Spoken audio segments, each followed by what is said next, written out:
everybody. Welcome to a late version of Daily Distinction. Wanted to check in with you today. I typically do this at 2 o'clock Eastern, 11 a.m. Pacific time, where I am here in Las Vegas, but was involved with something today and didn't get a chance to get on. So I thought I'd just hop on here for just a little bit at 3:45 here in Las Vegas, 6:45 back east, back home in Indiana. And hope everybody's doing great. Good to see you. Got an interesting topic I want to talk to you about for just a few minutes. Hello from the future. Yeah. Hey, Jason. Good to see you. Yeah. It's It's 8:45 there, or are you an hour back now that you're Gold Coast and not Sydney? I should know that, and I don't. I think it's 7:45 your time tomorrow morning. That's why. By the way, Jason's in Australia. That's why he's saying hello from the future, because it's tomorrow his time. So, Jason, if you could get me last night's lottery numbers, that would really be great. I'd appreciate that, and I'll split it with you if you can get that to me. Hey, Scott, good afternoon. Good to see you. So it is 8:45 there. So it's the same time as Sydney.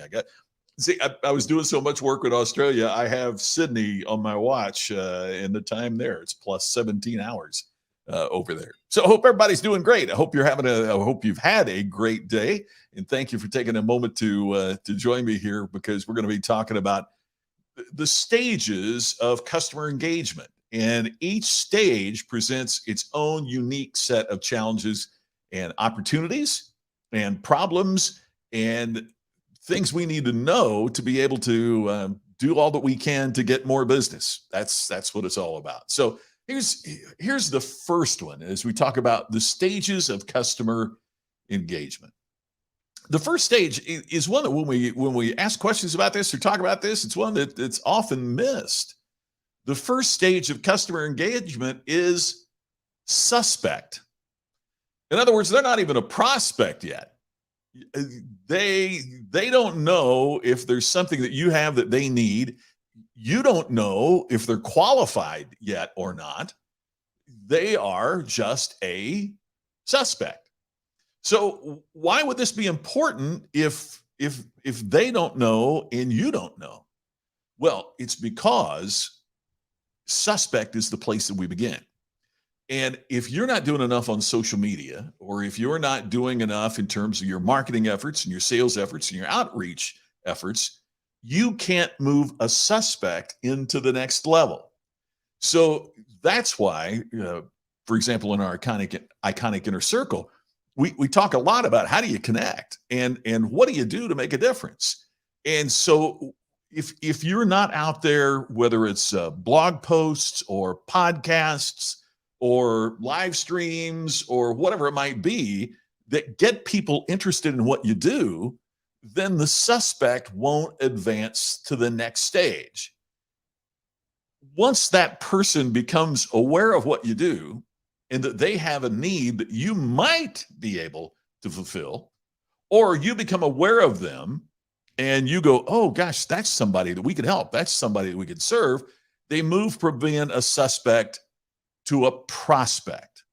A prospect means that there is an opportunity for mutual attraction, that we got something they want, or they go, boy, there's somebody that has something that might be of interest. Does it mean that they're buyers yet? No, that's not what it means, but it means now there is the opportunity. It's important to be out there prospecting. Hey, Kevin, good to see you. Glad that you're here this evening. Curtis is in Kansas as he's going down the road. I appreciate you listening in, Curtis. Thank you for doing that. And Jerry, you got it exactly right. You got to turn the suspect into a prospect.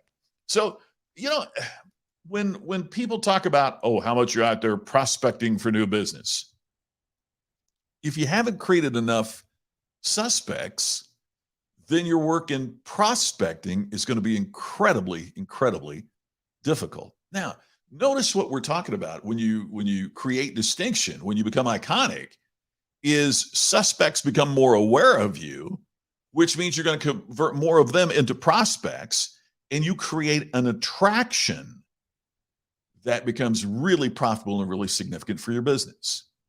So some of these prospects, you're able to convert them either through what you do or your sales efforts or what you do online. All of that comes together, and they move from being a prospect to a first-time customer.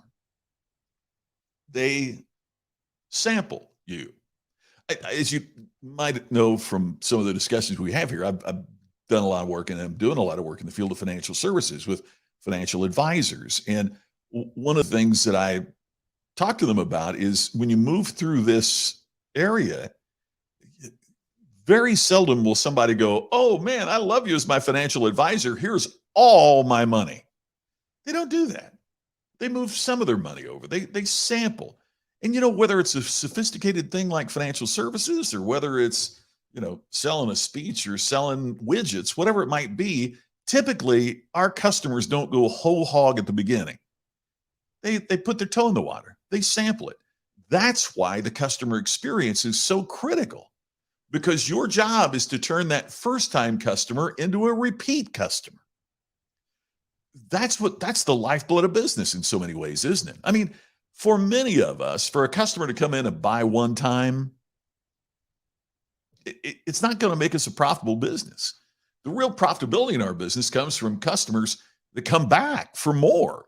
They repeat their business, and many times the next time they come back, they don't just put their toe in the water. They're now up to the waist, right? I mean, they're jumping in the pool. They're a repeat customer.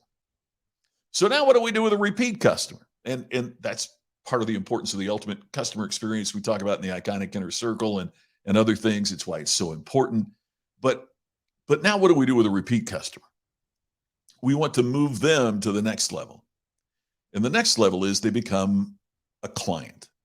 Now, I realize that some industries, like my own in coaching and consulting and speaking, we tend to call the people who acquire our services our clients. Financial services is that way. I used that example earlier. Why is that? Because client implies a higher level of engagement, of personalization, of care and concern, of tailoring our products and services, right? One of the things, Jason, watching in Australia, one of the things that is an interesting conversation from Jason's former position with Volkswagen is, so many car dealerships treat buyers like customers, very transactional, when instead they should be treated like clients. So the dealership serves all of their needs, because the chance is if the husband wants a car, then the wife or partner will need one as well, or the kids will need one, or whatever. You want to build that relationship. You want them to feel like a client even more than a customer. Got to build an enthused customer. Well, and we're getting to that, Jerry, because one of the things that we realize is that a lot of organizations we work with, or a lot of even individual sales professionals that we work with, stop there, right?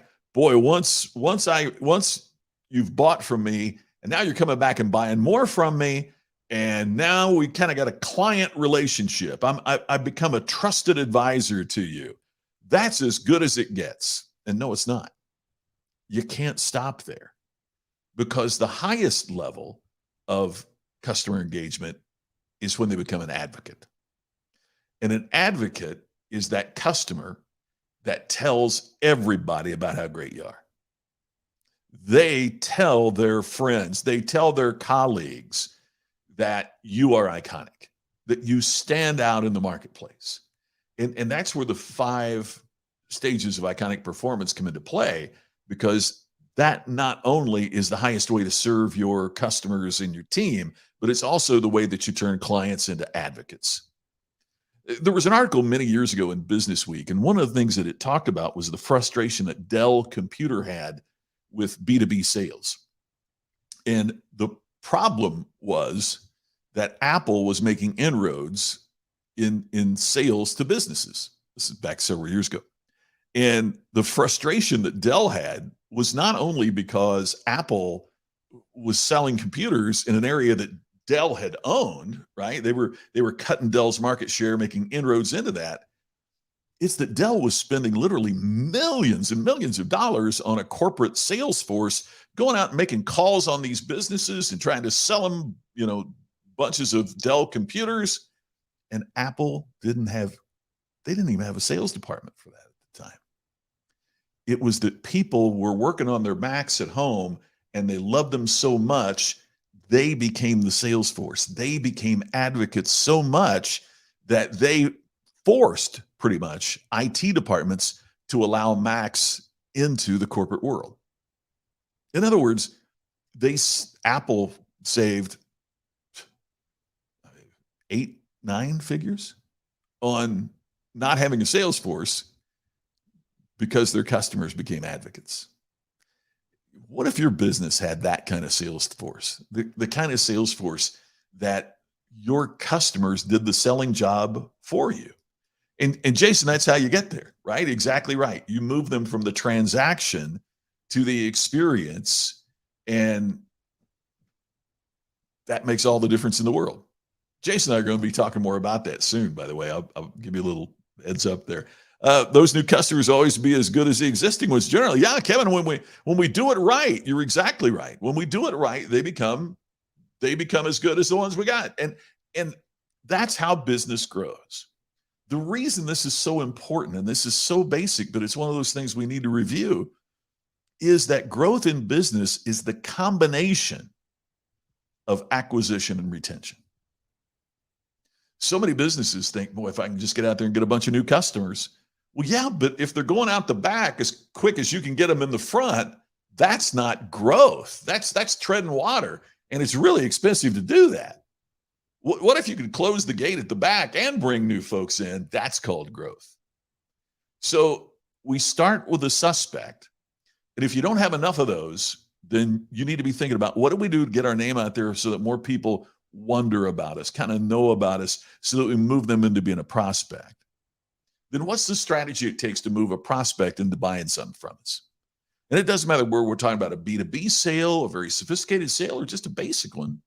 What's it take to move them into a first-time customer? Then from there, how do we have an experience, as Jason said, that we move them from transaction to experience, so now they come back and repeat their business? And then how do we intensify that so it becomes more personalized and they become a client?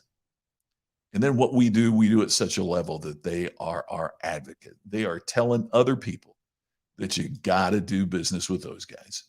You know, Kevin, you make a great point, and it's so true. And I think it's part of, not all of by a long shot, but I think it's part of the crisis that many businesses are experiencing with employees and not having enough people to work. They got up and they made speeches about how employees are our greatest asset, and then they treated them like an expense. You know, assets are things you nurture and you cultivate and you help to grow. An expense is something that you try to manage and reduce. And I think a lot of businesses, it's not the only problem in that by a long shot, but I think a lot of businesses got caught up in, not looking at their employees as being internal customers and moving them through those steps as well. Jerry is exactly right. I am no longer an advocate for American Airlines. We're American Airlines doing what we do best, which evidently is making you mad. As somebody once wrote, American Airlines, we're not happy until you're not happy. At least that was my experience. By the way, if you want to read a great book on the employee and customer experience, Jason's book, it's all about CEX, customer and employee experience, is the best. It's the best thing out there. The employee experience is critical to delivering a consistently valued guest experience. Absolutely true. There you go. So, hey, by the way, I've got to make sure I mention, that's the reason we're here too, is to talk about the iconic Inner Circle. First month's on me. It's absolutely free. There's no risk. Just go sign up, give it a shot, see what you think. We've got programs there on how you craft and tell stories, which is an essential aspect of communication, how you conduct better virtual events. We have a program that takes you through the alignment of your values and your goals and your daily activities to create personal distinction. We got weekly distinction sessions for you. All that's there. It's when you become a part of the iconic Inner Circle. Join today. It's absolutely free. For the first month, it's on me. So give it a shot. No risk at all. And I know the folks that are part of it already are loving it. And I would love for you to be a part of that.